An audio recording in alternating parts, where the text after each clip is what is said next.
Hey everybody, it's Stephen Williams, founder and president of the CreditRepairShop.com, and we're going to be talking about more collections. I can't believe it. Every day I look in my email and I get another email from the debt people that buy debt and they sell it out to companies.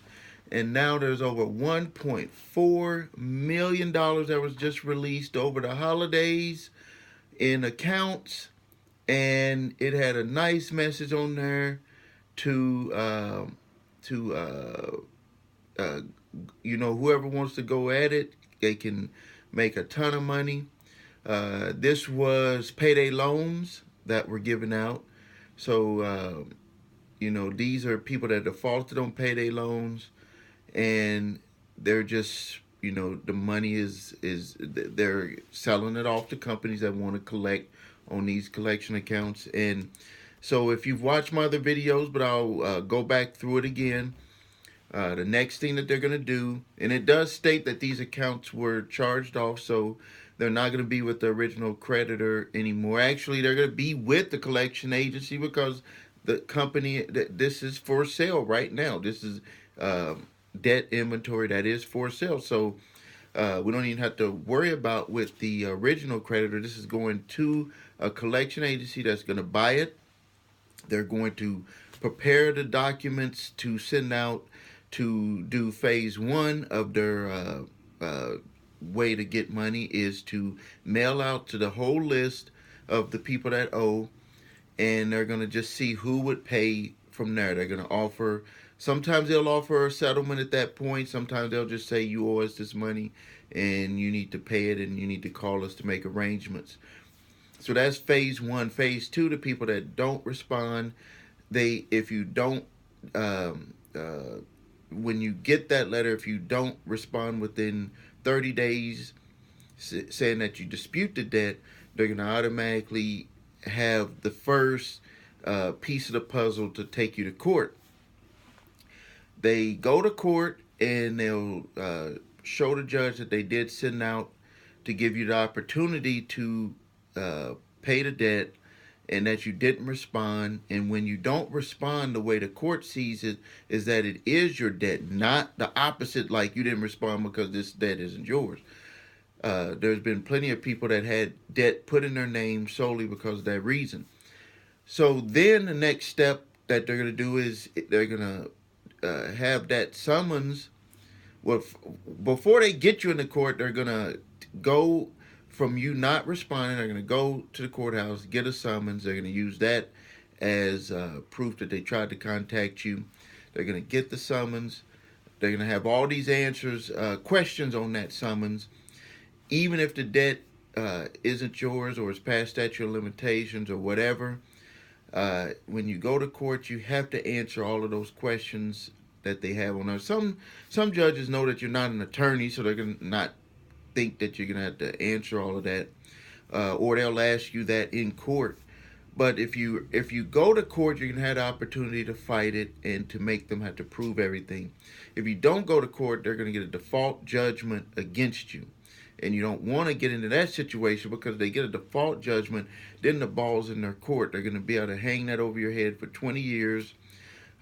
Yes, there are things that you could do to get that taken away if you know that it wasn't a debt, or if it was past statute of limitations and you just neglected to take care of it. But every state has a different amount of time that they allow you to reopen a case. I know in Wisconsin you only have 6 months. So even if a debt isn't yours, they get a default judgment, you only have 6 months to have that reopened by a judge, unless there's some type of circumstance that you can prove that you wasn't able to do it at that time.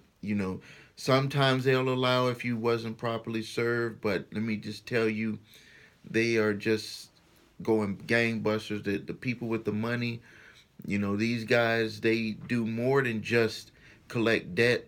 They pay the court systems money to have people have to show up to court, and that's a rotating money machine for these cities and these judges. So even though they want to be fair, but they know where their money is coming from. So uh, that's what I have to say on that part. So if they get the default judgment, then the ball is really in their court a lot, and you're gonna have to really, if you can't get it back open, you're gonna have to move to settlement. If they do not go to court yet, then that the ball is in your court. That's why I always tell people, when you get that letter, you need to start pushing hard on making them validate the debt. Number one, make sure it's not past statute of limitations. Make sure that they can provide all the contracts between the original creditor and you, and then provide how they got the debt. Like this company that sells the debt, what they would you would request how much they paid for that debt. They have to tell you that. It's hard to get to it, and I accidentally got to it years ago when I had learned about how to do this. I had a credit card from when I was 18 years old and I was in the military. I had a credit card, and it was $500. I think the most that they gave me to charge was $500. I don't even think I even used that amount, but let's just say $500. I was 18 years old. I had just went into the United States Army, and uh, years later they came at me for that debt, and they said I owed $4,500, and I knew it was no way. And when I had requested all of the documents, they sent me a big stack, and it had all these other people's credit card accounts blocked out, with their names blocked out, and the amount that they had, and they had mine, and it had the amount. And I just remember at the bottom of it, I had saw that they had bought all of these debts for pennies on the dollar. Like, they had literally paid probably only a couple of dollars, if that, for my debt. From for what I could see, and so that's where I learned from doing that on accident, when I had just was in court and I had said, I don't know if this debt is mine, and I want the documentation, and the judge made them send me all that documentation. If I knew what I knew now, I wouldn't even have to pay the debt, because it was past statute of limitations. They had not gotten a judgment against me, so the ball was 100% in my court. They knew it. Even when I had asked to get all the documentation, they had this attorney there, like a young kid that must be just the one that just shows up and does little menial work for them. When I came back to court, the judge, and I could have asked for a dismissal at that point, but I didn't, because I didn't know. But at that point, I could have asked for a dismissal, and the judge would have gave it to me. But they had got a continuance to get them to give me more information. And when I came back to court, it was the owner, the top lawyer, the one person that has his name, first name on the building for the law office. He was there in front of me, and we went back and forth with each other. Judge let us go in the room. We went back and forth. Ended up settling the debt, $400 to $500 that I thought I had charged, and it never went on my credit. The we just took care of it right then and there. But I had learned a lot in that situation. So if you find yourself where they send you the documentation, you need to at least validate the documents, get everything from them. Don't leave no stone unturned. Do a full validation of the debt with that debt collector, and make them prove everything. And then you'll be in a better situation. Some of the times they will decide not to go after you, because they rather go after people that is going to be easier to get money from, to scare, and you're showing that you're not scared. Um, Now, I want to talk about one of the clients that signed up last week, and this is something that I see a lot, and I've talked about it once before, and it's about making bad decisions, and where children are making bad decisions and are getting themselves in a bad situation with their credit. And then once they start to mature, get into their late 20s and 30s, they find out that when they go to these corporate jobs or to work for these companies, first thing that they're going to start doing is checking your credit. And if they see that you did not take care of your credit when you were younger, they're going to wipe that on top of you, as that's part of your reputation, and they're saying that you will not be able to work for their company.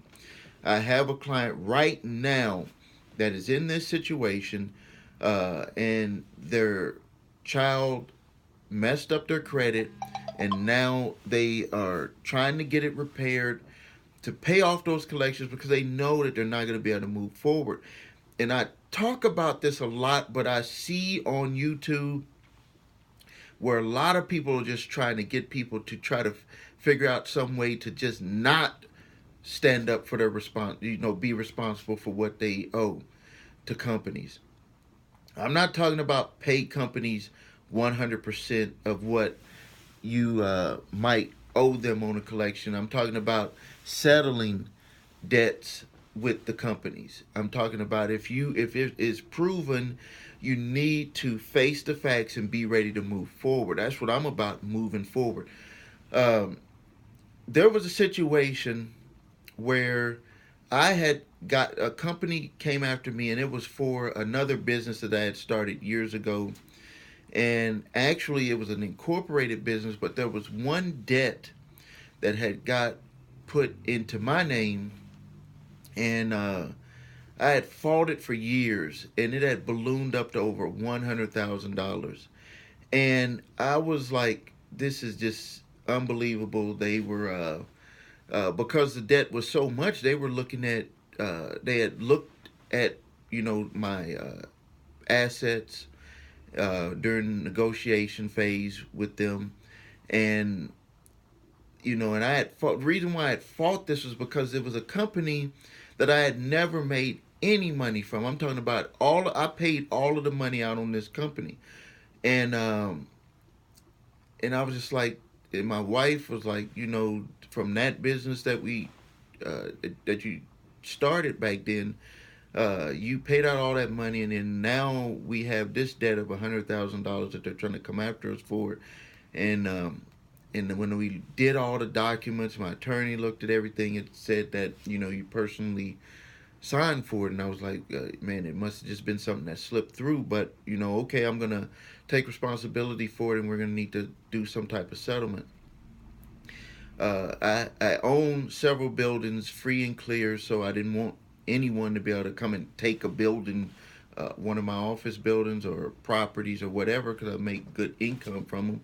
And so what I ended up doing was we opened up the negotiations, and we ended up settling it. Just because I wanted to get it out the way, we settled for, I think it was like $42,000, and I just paid it all in one lump sum, $42,000.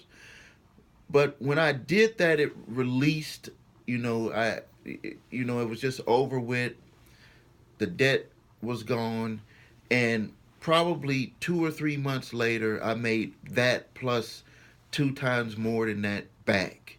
And it's because when you take responsibility for stuff, it gives you the opportunity to move forward instead of being stuck. I see a lot of people that are stuck right now. Bad things happen to them, and they can't seem to get unstuck. They can't seem to move forward.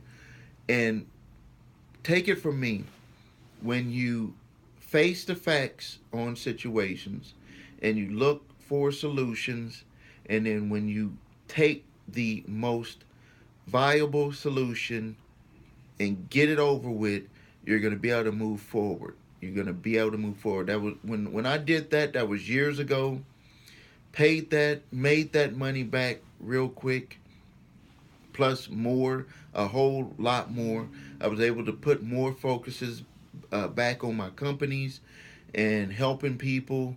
And you just don't need things over your head. You just don't need it over your head. So, hope you got a lot out of this uh, video, and look out for more of them.